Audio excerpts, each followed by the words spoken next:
महादेव ने साहब को कहा कि जो तुम करते हो दूसरों को करने को कहो।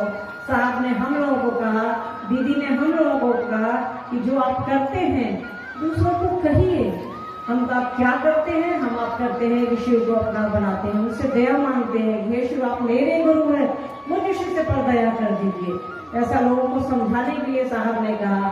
उन्होंने दूसरा सूत्र ये कि जितना हम आप लोगों को समझाएंगे, जितना दूसरों को समझाइएगा खुद समझ लेगा। सिनेमा का गीत हमको और आपको इसलिए याद आता है, हम आप उसको दिन भर गुनगुनाते रहते हैं, वो हमारे आपके कान में हमेशा टकराता रहता है, कभी चौक चौराहे पे बजता रहेगा। अभी इतने सारे भजन हमको और आपको ध्यान में आ गए हैं। अभी लगातार आपको राम प्राण प्रतिष्ठा हुआ है अयोध्या में, तो ढेर सारे भजन बज रहे हैं, तो हमको और आपको उसकी वो मोबाइल खोलिए तो वो भजन, चौक चौराहे पे जाइए तो वो भजन, तो हमने उसको कोशिश नहीं की है याद करने की, वो याद हो गया है। तो साहब ने कहा कि जिस बात को आप जितना दोहराइएगा वो आपके मन पर उसका स्थायी रहेगा, वो आपके मन पर अपना प्रभाव छोड़ेगा। देखिए साहब से बड़ा कोई भी वैज्ञानिक नहीं है, साहब से बड़ा कोई भी मनोवैज्ञानिक नहीं है, वो हमारे और आपके मन को पढ़ते हैं।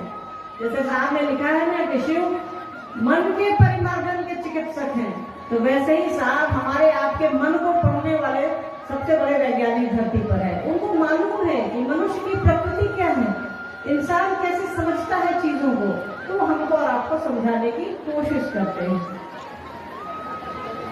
और तीसरा है नमः शिवाय से अपने गुरु को प्रणाम करना, प्रणाम करने की कोशिश करना कि हम आप नमः शिवाय से अपने गुरु को प्रणाम कर रहे हैं कि हे शिव आप मेरे गुरु हैं, दया कीजिए। ये तो पहला सूत्र हमने किया, फिर दूसरा लोगों को समझाते हैं, फिर तीसरा है कि नमः शिवाय से गुरु को प्रणाम करने की कोशिश कीजिए। इसके लिए हम लोगों को 108 की नमः शिवाय की गणना है, माला तो बनी हुई है, माला से करनी है तो माला पर करिए, उंगलियों पर करनी है तो उंगलियों पर करिए, या अजपा जप विधि से आप महादेव को गुरु को प्रणाम कर सकते हैं। चलिए कोई बात नहीं, भीड़ हो गई थी, आप लोग आगे एडजस्ट हो गए, कोई दिक्कत नहीं है, ठीक है। और शिव के अच्छे से तो मन में एडजस्ट होते हैं भाई, साथ से हम लोगों ने सीखा है, जगह मिले तो भी बहुत अच्छा, नहीं मिले तो भी बहुत अच्छा, यही तो हमारे गुरु हैं। शिव का परिवार देखिए ना, शिव की तस्वीरों को देखिए, वहां बाघ बैल बकरी सब दिखेगा आपको, सांप चूहा सब दिखेगा, सब एक दूसरे के विपरीत हैं, फिर भी बड़े प्रेम से रहते हैं। इसीलिए तो शिव को गुरु बनाने की आवश्यकता है, इसीलिए तो साहब ने कहा कि शिव को अपना गुरु बनाइए, उनसे ज्ञान लीजिए, उनसे सीखिए कैसे जीवन यापन करते हैं, कैसे जीवन जीते हैं। यहाँ जीवन जीते हुए भी उस शिव को अपने मन में रखना है, साहब दीदी को अपने मन में रखना है। शिव परिवार से ही सीखने की चीजें हैं। सब कुछ सामान्य तरीके से कैसे चलता, असामान्य परिस्थितियों में भी चीजें सामान्य कैसे हो सकती हैं।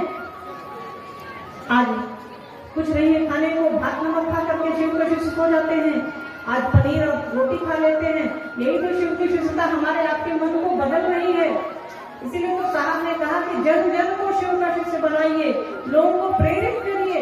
हमारे आपके किसी एक काम से अगर कोई एक आदमी उसको चल देता है तो याद रखिएगा इससे अच्छा काम धरती पर नहीं है। कोई हमारे आपके प्रयास से शिव की ओर चल देता है, इससे अच्छा काम फल धरती पर कुछ भी नहीं है।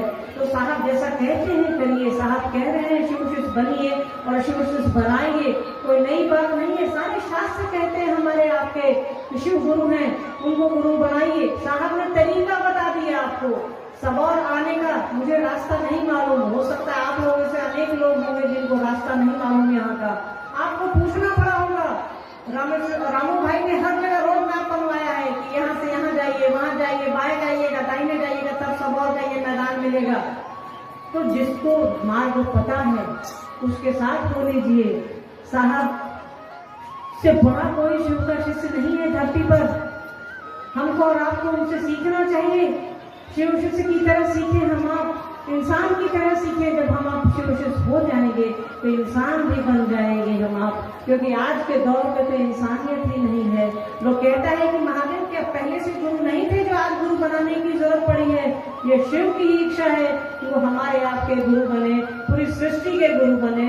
वो अनादिकाल से गुरु हैं, जो बनाया है दुनिया को सबसे पहले वही है, उसके बाद ही कुछ है। शिव ने इच्छा की कि मैं एक हूँ, मैं एक से अनेक हो जाऊं, तो उनकी इच्छा ही सब कुछ है। हम आप उसी एक से अनेक होने के परिणाम हैं, तुम जो करते हो दूसरों को करने को कहो। और साहब और दीदी ने हमको और आपको बताया, अब हमारा और आपका काम है इसको दूसरों को समझाएं कि शिव मेरे गुरु हैं, आपके भी हो सकते हैं। इन 3 सूत्रों को करने से कोई भी आदमी शिव का शिष्य हो सकता है, उस रास्ते पे चल सकता है। और साहब दीदी हैं हमको और आपको उस ओर ले जाने के लिए। शिव के रास्ते पर तो आ जाइए, वो हैं। उन्होंने ये नहीं कहा आओ और जाओ शिव की ओर, उन्होंने कहा आओ चले शिव की ओर। उनकी उंगली पकड़े पकड़े चलने की कोशिश करिए, शिव की ओर चलने की कोशिश करिए, अपना काम करिए, जो करते हैं करिए। घर देखते हैं, द्वार देखते हैं, खेती करते हैं, बच्चों को पढ़ाते हैं, स्कूल चलाते हैं, दुकान चलाते हैं, सिलाई करती हैं, कुछ भी करती हैं। इसके साथ साथ शिव को अपना गुरु बनाइए, दूसरों को प्रेरित करिए कि शिव मेरे गुरु हैं, आपके भी हो सकते हैं। तब आपके जीवन में बदलाव आएंगे। ऐसा कोई भी इंसान नहीं है जिसने शिव को अपना गुरु बनाया हो और उसके जीवन में परिवर्तन नहीं आया हो। ऐसा कोई भी इंसान खड़ा होकर ये नहीं कह सकता है। हाँ, क्योंकि हम आप जीव हैं तो हमको और आपको यहाँ जो परिवर्तन दिखता है वो पैसे से दिखता है। तो पैसा ही सब कुछ नहीं है, सामान ही सब कुछ नहीं है। हमारे मन में परिवर्तन हो रहा है, वो शिव की शिष्यता है।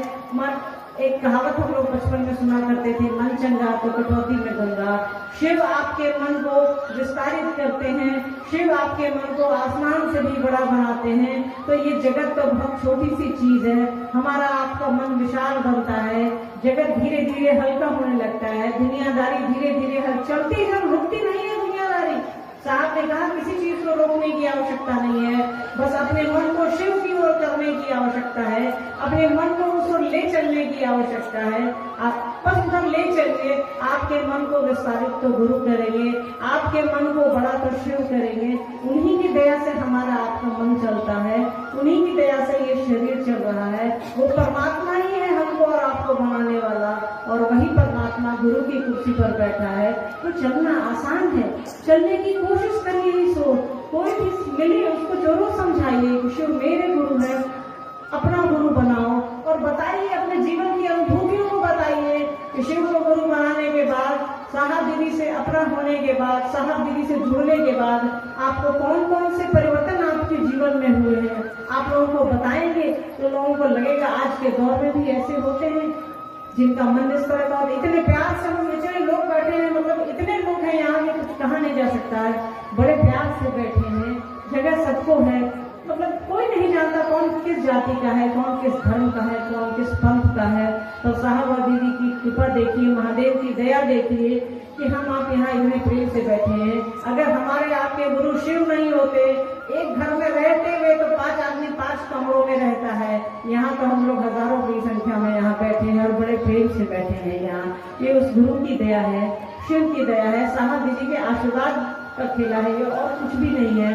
क्योंकि अपनी बात तो अपना बच्चा नहीं सुनता है, हम आप एक दूसरे की बात कहाँ से सुने।